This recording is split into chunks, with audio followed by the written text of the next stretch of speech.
Okay, this is the second installment of improvising variations for fingerstyle blues. In the first installation, I used the Ironweed Rag, one of my original songs, to show you some major chords and some seventh chords. But what about minor chords?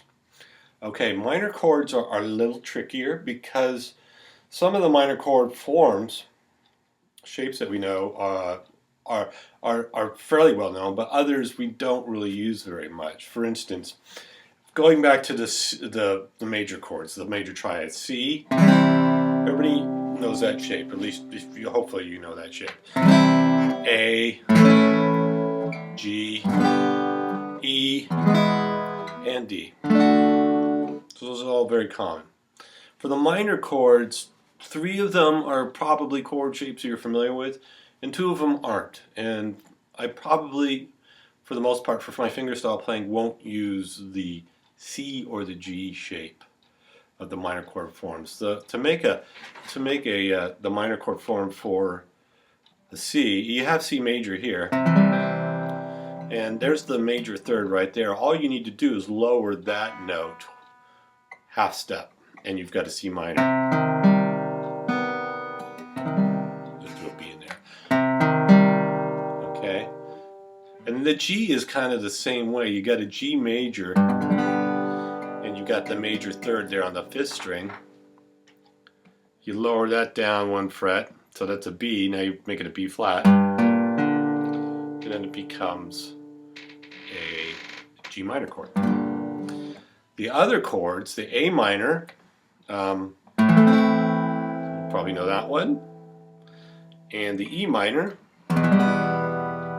shape and chord, and the D minor. Okay, so those are the chord shapes I'm going to use more often than not. The A minor shape, the E minor shape, and the D minor shape. So let's say I'm playing a minor blues. I'm going to play a minor blues with a monotonic bass. That's a dead thumb bass. It's keeping this regular quarter note rhythm. So I'll just play A minor, D minor, and then for my 5 chord I'm going to play E7. So it sounds like this.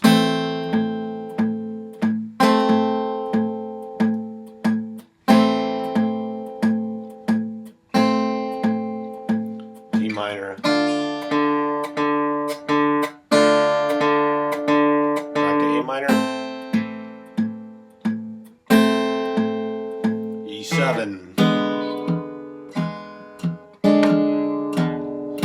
back to A minor. Okay. So I can play just those first position chords, but then I can move it up the neck. I can play an A minor using an E shape between the 5th and the 7th fret, and I'm going to always take advantage of open strings when I can. So instead of playing this full bar, I'm only going to bar the bottom 3 strings, and then add my ring finger to the 4th string 7th fret, and leave the A string open. And for the next chord, which would be the D minor, I'll just use this minor triad, which is basically, if you can see the A shape there, that's your A shape. That would be an A minor, move it up, add the bar, that, I'm going to reduce it down to just 3 strings. And then the E7 chord, all these chords you'll notice are right in between the 5th and the 7th fret. I'll use an E7 between, using a C shape between the 5th and the 7th fret. So A minor with an E shape, D minor with an A shape, E7 with a C shape, like this.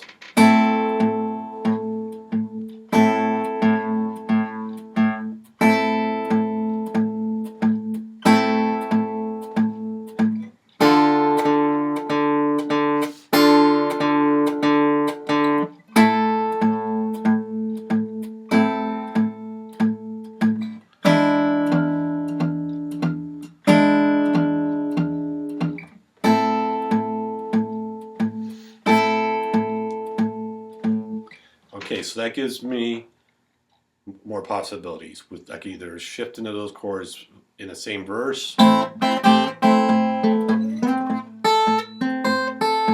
I could stay on them for do whatever I want.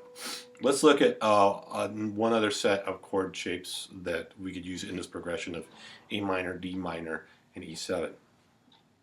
My A minor can be moved up here. I'm starting at the 7th fret, and I've got a D minor shape. That's my D minor shape. Over there it's D minor.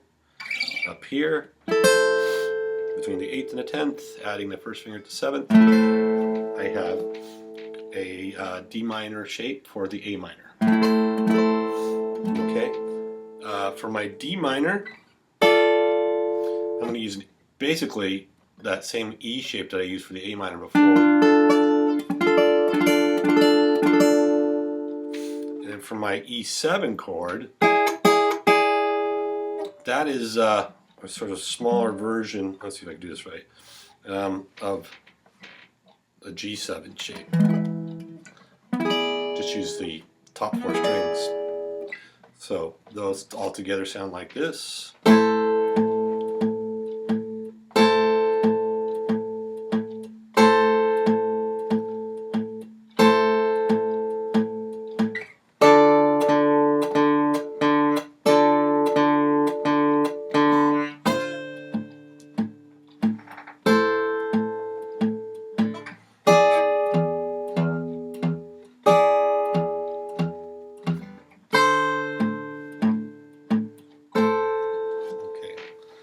So let's see if I can come up with something just using those three different chord positions that evolve around the 12-bar blues. So start with our first position.